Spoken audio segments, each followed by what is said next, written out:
جو آپ کو مثالیں دیتے ہیں نا کہ مسلمان تعداد میں تھوڑے تھے، کافر زیادہ تھے، اللہ نے غلبہ دیا، بالکل دیا، لیکن رکو ذرا، صبر کرو۔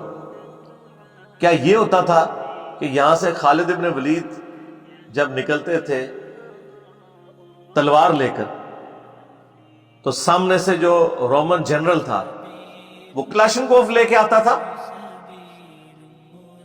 اگر وہ کلاشنکوف لے کے آتا تو خالد ابن ولید کیا پوری فوج بھی لے کے وہ آ جاتے تلواروں کے ساتھ، تو اس نے تو نزدیک بھی نہیں لگنے دینا تھا، سب کو شہید کر دینا تھا۔ ایسا ہی تھا۔ تو یہ مثالیں بالکل غلط دیتے ہیں۔ یہ یہاں سے بھی ایک تلوار ہوتی تھی، دوسری طرف سے بھی ایک تلوار ہوتی تھی، تلوار کا مقابلہ تلوار سے۔ آج بالکل جنگ کا موڈ چینج ہو چکا ہے۔ آپ ٹینک بھی لے کر آ جائیں، ایک F-16 کافی ہے سارے ٹینکوں کو ختم کرنے کے لیے۔ وہ زمین پر اترے بغیر اپنی ایئر فورس کے ذریعے وہ آپ کو تباہ کر دیں، کارپیٹ بمنگ کر دیں۔ تو اب وہ والی مثالیں دینا تو بالکل ایک جاہلانہ اپروچ ہے نا، ایک جذباتی اپروچ ہے نا، کہ جی اتنے 100 کے لشکر نے اتنے 1000 کا لشکر بھگا دیا۔ وہ اس لیے کہ اس وقت رومنز کے پاس ایئر فورس نہیں تھی، ان کے پاس جدید اسلحہ آج کے دور کا نہیں تھا، دونوں طرف کا اسلحہ برابر تھا، چند ایک چیزوں کا فرق تھا، لیکن وہ دو بدو لڑائی میں وہ اہمیت نہیں رکھتی۔ مثلا منجنیق، ٹھیک ہے مسلمانوں کے پاس وہ نہیں تھی، لیکن مسلمانوں نے پھر وہ منجنیقیں لی ہیں، بنوائی ہیں۔ جب دمشق کے اوپر حملہ کرنا تھا ابو عبیدہ ابن جرح نے، تو اس وقت جو وہاں کے عرب کرسچنز تھے ان کی مدد سے منجنیق لی، ادروائز تو وہ قلعے کی دیواروں کو نہیں توڑ سکتے تھے۔ تو جدید اسلحہ لے کر ہی سب کچھ کیا، وہ برابر کا ہی اسلحہ ہوتا تھا۔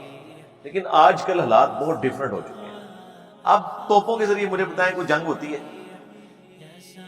اب تو معاملات بہت آگے جا چکے۔ اس لیے ایئر فورس کے اوپر سب سے زیادہ ضرورت ہے توجہ دینے۔ افغان وار اتنی لمبی کیوں ہوئی ہے؟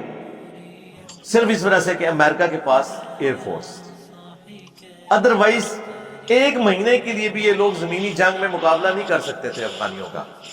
اس لیے نہیں کہ افغانی جو ہے وہ جناب بسم اللہ شریف پڑھ کے تو تلوار کے اوپر یا بیلچے کے اوپر سلطان رائی کی طرح گولیاں روک لیتے ہیں، نہیں، اس لیے کہ ان کے پاس بھی رشیا کا دیا ہوا لیٹسٹ اسلحہ، دونوں طرف برابر کا اسلحہ۔ فرق ڈالا ایئر فورس نے، طالبان کے پاس تو ایئر فورس نہیں تھی، اس لیے 20 سال لاکھوں لوگ شہید ہوئے۔ ایئر فورس جو ہے ایک ڈومیننٹ فیکٹر ہے، جس کے بعد زمینی افواج کیا کر سکتے؟ زمینی افواج کے اوپر ہو تو طالبان ان کو ٹکنے بھی نہ دیتے۔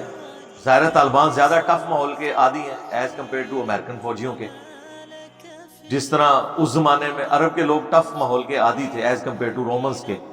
صرف ان کے اندر ایک طوائف الملوکی تھی کہ آپس میں لڑتے تھے اور لیڈر کوئی نہیں تھا۔ اللہ تعالیٰ نے انہیں لیڈر بھی دے دیا، محمد رسول اللہ صلی اللہ علیہ وآلہ وسلم کی شکل میں ایک جھنڈے کے نیچے جمع ہوئے، پھر انہوں نے رومنز اور پرشینز کو الٹ کے رکھ دیا، اس لیے کہ وہ بھی تلوار لے کر آتے تھے، یہ بھی تلوار، سامنے سے تیر ہے تو ادھر بھی تیر۔ اب مجھے بتائیں اگر ادھر تیر ہوتے مسلمانوں کی طرف سے اور سامنے رومنز اور پرشینز کے پاس ٹینک ہوتے تو کیا یہ تیر ان کا مقابلہ کر سکتے تھے؟ تو لہٰذا یہ جو جذبات کی دنیا میں آپ کو رکھتے ہیں نا، اس سے باہر نکلیں یار، خدا کے لیے ہوش کے ناخن لیں اور یہ باتیں کرنا چھوڑ دیں کہ جی IMF اگر آپ سے قرضہ واپس مانگے تو آپ کہیں آیا جے بوری،